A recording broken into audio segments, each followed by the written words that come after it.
Assalamualaikum warahmatullahi wabarakatuh. Halo semua, di kesempatan kali ini kami dari kelompok 1 akan mempresentasikan mengenai laporan hasil evaluasi produk awas Cireng. Nah, sebelum dimulai, saya ingin memperkenalkan anggota kelompok yang terdiri oleh Kawidi Agnes sebagai ketua, lalu ada Fahri, ada Nabila Aurelivia, dan saya sendiri, Asri Windy Karina. Nah, jadi sini saya akan menjelaskan mengenai pengenalan produk awas Cireng. Nah, awas Cireng di sini merupakan merek cemilan yang menghadirkan kelezatan khas Indonesia melalui produk cireng berkualitas tinggi. Dibuat dengan bahan-bahan pilihan yang sudah kami jamin kualitasnya. Cireng ini memiliki tekstur yang renyah yang di luar namun tetap lembut di dalam dan tetap renyah walaupun dalam keadaan dingin. Dipadukan dengan bumbu rujak yang khas dari Indonesia. Kami di sini berkomitmen untuk memberikan pengalaman kuliner yang terbaik dengan menciptakan rasa yang otentik yang cocok dinikmati berbagai kesempatan, mulai dari waktu santai sampai waktu spesial. Nah, kami di sini juga menghadirkan sesuatu yang sederhana namun bermakna, seperti momen nyemil seru bersama rujak cireng. Nah, desain yang kami buat dengan warna merah dan kuning ini untuk mencerminkan semangat dan kelezatan, sementara gambar cireng di tengah menjadi daya tarik utama.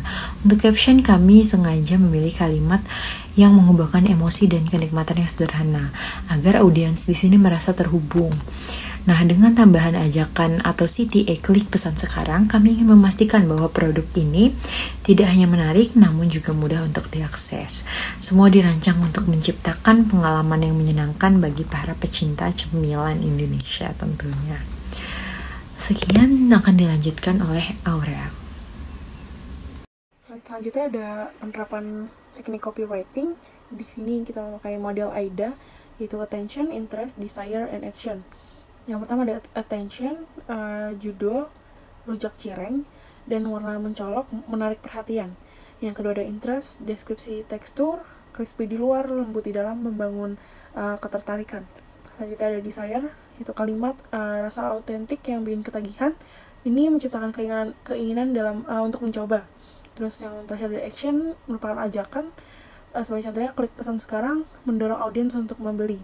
Teknik ini sangat efektif untuk mengarahkan audiens dari perhatian hingga tindakan pembelian. Nah, untuk di sebelah kanan ini ada contoh yang kita buat dalam bentuk caption, yaitu hidup terlalu singkat untuk melewatkan nikmatnya cireng saus rujak, terus dengan tekstur crispy di luar, lembut di dalam, dan saus rujak khas yang dibuat dari bahan-bahan pilihan. Kami juga menghadirkan rasa autentik yang bikin ketagihan di setiap gigitan. Untuk ajakannya, yuk jadikan cemilan ini andalanmu untuk menghidupkan suasana. Lalu ada klik pesan sekarang dan biarkan rasa berbicara. Ini merupakan contoh copywriting yang kita buat dalam bentuk caption. Untuk selanjutnya, itu overview. Di sini ada 3, ada engagement, konversi, dan feedback audience. Untuk engagement, ini merupakan tingkat interaksi atau keterlibatan audiens terhadap konten kampanye. Hal ini dapat terlihat dari jumlah like, komentar, dan share yang menggambarkan sejauh mana audiens merasa tertarik atau terhubung dengan konten tersebut. Lalu kedua ada konversi, ini mengacu pada hasil atau tindakan nyata yang diharapkan dari audiens setelah melihat kampanye. Contohnya adalah pembelian produk, pengisian formulir, mengunjungi situs tertentu, atau mengikuti akun media sosial kampanye. Selanjutnya ada feedback audience, merupakan respon yang diberikan audiens terhadap kampanye, baik secara langsung seperti komentar, ulasan, dan pesan pribadi, maupun secara tidak langsung melalui analisis sentimen pada interaksi mereka terhadap kampanye. Feedback ini membantu mengevaluasi efektif strategi yang dijalankan.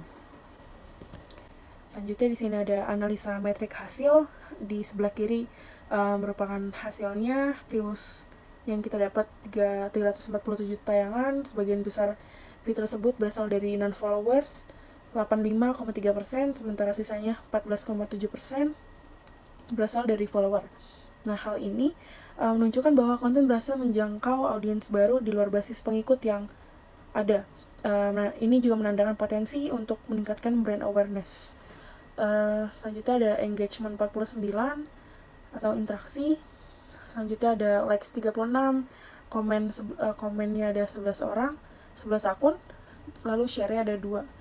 tingginya proporsi interaksi dari non-followers 78% dibanding followers 22%, menandakan bahwa konten ini cukup menarik bagi audiens baru yang mungkin belum akrab dengan brand yang kita buat. Oke, sekarang kita akan masuk ke pembahasan penghitungan dari CTR dan CR dari kampanye iklan yang kita lakukan. Yang pertama ada CTR. Cara menghitung CTR itu adalah kita harus mengetahui dari jumlah tayangan dan jumlah kliknya itu ada berapa. Nah, pertama untuk cara menghitung CTR itu rumusnya adalah total klik per total tayangan dikali 100. Nah, CTR-nya jadinya sama dengan berapa? Untuk total klik diketahui adalah 49. Lalu per total tayangannya sudah ada berapa? 347. Lalu bisa dikali 100 dan akan ditemukan CTR-nya itu sekitar 14,12%. Lalu selanjutnya kita akan menghitung CR-nya, yaitu conversion rate. Jadi CR-nya itu sama dengan total konversi per total klik dikali 100. Nah, jadi jumlah kliknya itu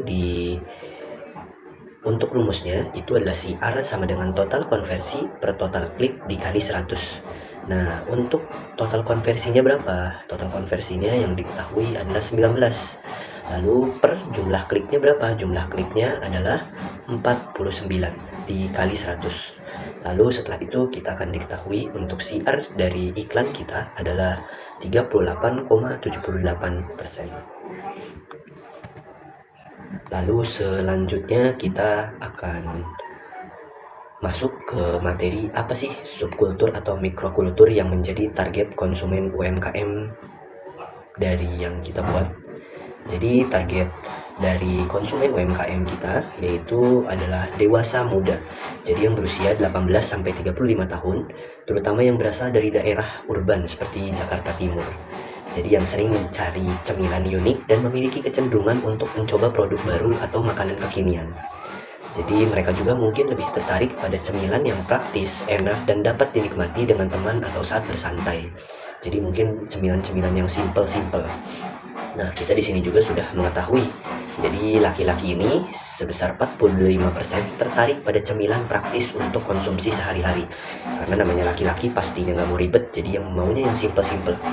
Lalu perempuan 55% mungkin juga untuk keluarga atau sebagai pembeli utama kebutuhan rumah tangga.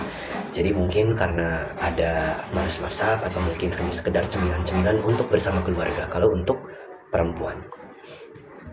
Lalu selanjutnya kita masuk ke materi profil konsumen. Jadi profil konsumen kita yaitu ada usia 18 sampai 35 tahun. Jadi mayoritasnya itu biasanya kalau umur segitu itu ada mahasiswa, pekerja muda, dan pasangan muda. Nah, keyakinan agamanya ini apa? Keyakinan agamanya di Indonesia adalah negara dengan mayoritas penduduk muslim. Jadi penting untuk memastikan produk yang ditawarkan bersertifikat halal.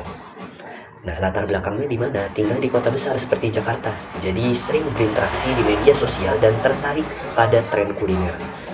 Jadi yang pasti karena kita kampanye iklan ini dari media sosial, jadi mau tidak mau kita harus menargetkan orang-orang yang tinggal di kota besar, karena yang pasti orang-orang yang tinggal di kota besar itu lebih update terhadap makanan-makanan yang viral atau makanan-makanan yang ada.